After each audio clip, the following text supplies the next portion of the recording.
Graça, misericórdia e paz da parte de nosso Senhor e Salvador Jesus Cristo. Amém?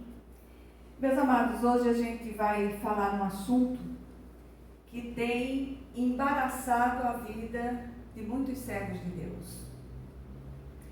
A dificuldade que as pessoas têm de receber. E o grande vilão dessa cadeia destruidora é o orgulho. E aí a gente vai ler um texto que está em 2 Coríntios 12, 7. Diz assim a palavra do Senhor: para impedir que eu me exaltasse, por causa da grandeza dessas revelações, foi-me dado um espinho na carne, um mensageiro de Satanás, para me atormentar. Amém? Vamos orar. Senhor, nosso Deus e nosso Pai, vem falar ao nosso coração, vem ministrar, Senhor, um batismo de humildade sobre os teus servos. Quantos têm deixado de receber tuas dádivas, Senhor, por puro orgulho, e que o nome do Senhor seja em tudo glorificado. Vem falar conosco hoje, que essa palavra não volte vazia, e que possamos, Deus, em nome do Senhor Jesus, aquietar os nossos corações e aprender a receber da parte de Deus. Amém? Pois é, meus amados, a gente tem conversado com muitas pessoas, mesmo virtualmente, e uma das coisas mais difíceis para um servo de Deus é aprender a receber. E para que a gente aprenda a receber, algumas coisas nos são tiradas. Algumas benesses, algumas portas são fechadas para que a gente aprenda a depender unicamente do Senhor. E o grande recado de Deus para nós hoje é que não devemos nos ensoberbecer. O texto todo trata da visão e revelação que o apóstolo Paulo experimentara da parte de Deus. O texto é longo, mas eu queria me ater a esses versículos e chamar a atenção para algumas coisas no relato que nos ensinam grandes lições. Paulo foi um homem de Deus, que foi um luminar dentro do judaísmo, era um fariseu, era um homem, era uma espécie de advogado, fazia as defesas e as acusações, e o Senhor fez Paulo literalmente cair do cavalo. Deu-lhe uma cegueira temporária, até que os olhos de Paulo, os olhos espirituais, foram abertos para o Senhor Jesus. E aqui no texto, o apóstolo mesmo, sem dizer que se tratava dele, relata uma visão na qual fora arrebatado até o terceiro céu, e ali ouviu palavras inefáveis que não é lícito a um cristão revelar. O Senhor conhecia o coração daquele discípulo, daquele apóstolo, como o Senhor conhece o meu coração e o seu. Ele sabe exatamente as áreas nossas que precisam ser tratadas. E logo aqui aprendemos com aquele homem de Deus, que também aprendeu a duras penas, que as nossas experiências com o Senhor são vivenciadas para a nossa edificação pessoal e não para a autopromoção da nossa espiritualidade.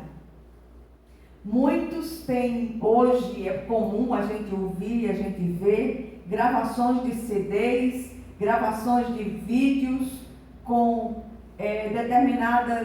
determinados relatos de aparições e revelações de Deus. Essas coisas, quando acontecem, acontecem para a edificação de quem recebe. O servo do Senhor precisa aprender a diminuir para que o Senhor seja visto. Em segundo lugar, Paulo, no seu relato, ainda diz, no versículo 6, mesmo que eu preferisse gloriar-me, não seria insensato, porque estaria falando a verdade. Evito fazer isso para que ninguém pense a meu respeito mais do que em mim vê ou de mim ouve. Mesmo Paulo falando essas coisas, fazendo essas asseverações, Deus conhecia o coração de Paulo. a profundidade do coração. Antes que a palavra nos chegue à boca, o Senhor a conhece. Não tem jeito. E aí, é uma postura sensata, o que ele fala aqui, e sábia, que precisa ser praticada pelos servos de Deus de todas as épocas. A natureza da visão e revelação recebidas por ele foi tão tremenda, e conhecendo o Senhor, o coração do seu servo permitiu que ele fosse colocado um espinho na carne, mensageiro de Satanás, para atormentá-lo, a fim de que ele não se exaltasse. Cuidado com os espinhos na carne.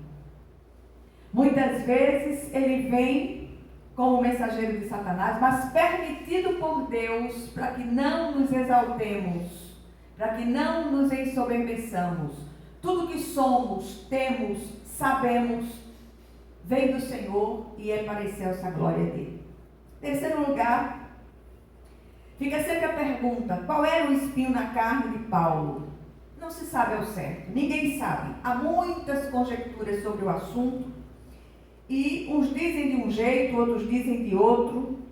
Alguns dizem que era grande perseguição, a grande e constante perseguição dos judeus. Outros falam de uma oftalmia crônica, dizem que os olhos de Paulo ramelavam o tempo todo, eram vermelhos, estavam sempre muito inflamados. Conjectura.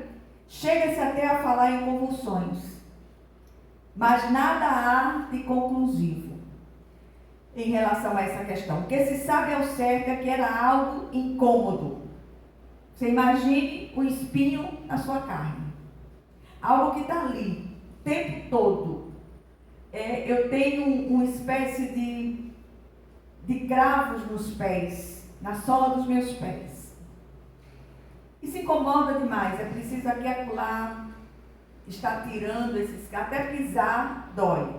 Você imagine um espinho perfurando sua carne noite e dia, sem descanso, e sem possibilidade de você tirar com um alicate de manicure. Olha como é complicado. Em quarto lugar, o apóstolo ainda rogou ao Senhor que o livrasse de tal incômodo. E ele 3 vezes diz: roguei ao Senhor que tirasse de mim, mas ele me diz: minha graça é suficiente, ou minha graça te basta. Pois o meu poder se aperfeiçoa na fraqueza. Portanto, eu me gloriarei ainda mais alegremente em minhas fraquezas, para que o poder de Cristo repouse em mim. Sim, a graça do Senhor é suficiente sob todos os aspectos. Há dias que a gente se sente, como diz a canção popular, como quem partiu ou morreu.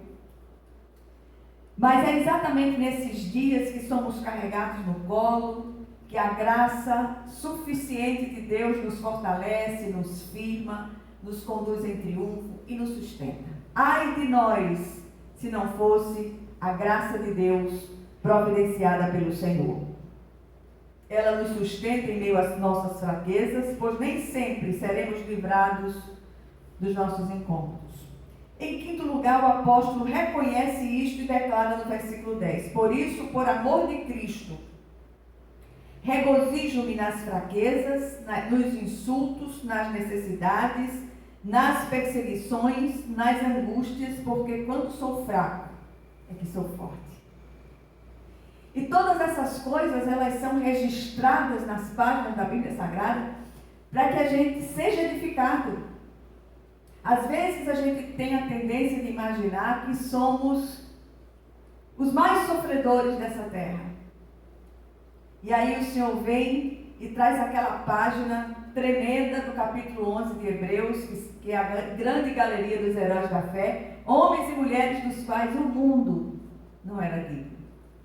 Quantos ali foram livrados, outros não foram livrados, passaram a fio de espada, tiveram as mortes mais violentas que você possa imaginar, mas ainda que morramos, há esperança. E aí a gente para um pouco e começa a meditar sobre isso. O Senhor usa os incômodos espinhos para estourar os balões do nosso orgulho, inflados pelas nossas presunções. Ah, mas como tem gente que se acha? Como tem gente que se acha? Uma das coisas mais difíceis que aprendi nessa caminhada foi aprender a receber. Eu sempre estava pronta para doar. Aí o Senhor disse, olha, ela está se achando, peraí. Aí tirou todos os baluartes, as colunas de sustentação. E Ele disse, eu te sustentarei. E grandes coisas o Senhor tem feito através do ministério, através de tantas coisas das quais temos participado, por pura graça dEle. Não tem nada em mim que suscitasse da parte do Senhor sequer um olhar. Mas é graça de Deus, é favor imerecido. E aí esses espinhos podem vir das mais diferentes formas. Pessoas, situações, enfermidades, inclinações da carne. O leque de possibilidades é infinito. Contudo, a graça do Senhor deve nos bastar, pois há espinhos que permanecerão conosco até a nossa partida desta terra. Não é uma boa notícia, mas ela é verdadeira. Para que não percamos de vista que dependemos apenas e tão somente do Senhor. E aí eu repito, tudo que temos, sabemos ou somos, vem dele e é para a glória excelsa dele, não para a autoglorificação. A vida do servo não deve ter um letreiro de neon, como sou espiritual. Negativo. Essa intensidade de espiritualidade, ela só interessa ao Senhor. Amém? Vamos orar pelas causas impossíveis. Senhor, nosso Deus e nosso Pai Celestial, clamamos a Ti mais uma vez pela nossa nação, Senhor, por aqueles que governam, que o Senhor esteja à frente de todas as coisas, que o coração ou os corações desses homens líderes que governam esta nação sejam em todas as instâncias, que esses corações estejam nas Tuas mãos e o Senhor, segundo o Teu querer, possa incliná-los. Que o Teu nome em tudo seja glorificado. Visita os enfermos, visita nossas causas impossíveis, Senhor. Ensina-nos humildade, que nós possamos nos humilhar ante a poderosa mão do Senhor, para que Ele em tempo oportuno nos exalte. Fala conosco, Senhor, recebe as nossas impossibilidades, transforma-as em possibilidades, segundo a Tua excelsa e soberana vontade. E que a graça de nosso Senhor e Salvador Jesus Cristo, o amor infinito de Deus, o nosso Pai Celestial, que as consolações e comunhão do Santo Espírito estejam com todos vocês e com todo o povo de Deus, espalhado por toda a face da terra, desde agora e para todo o sempre. Amém, amém e amém. Que Deus os abençoe.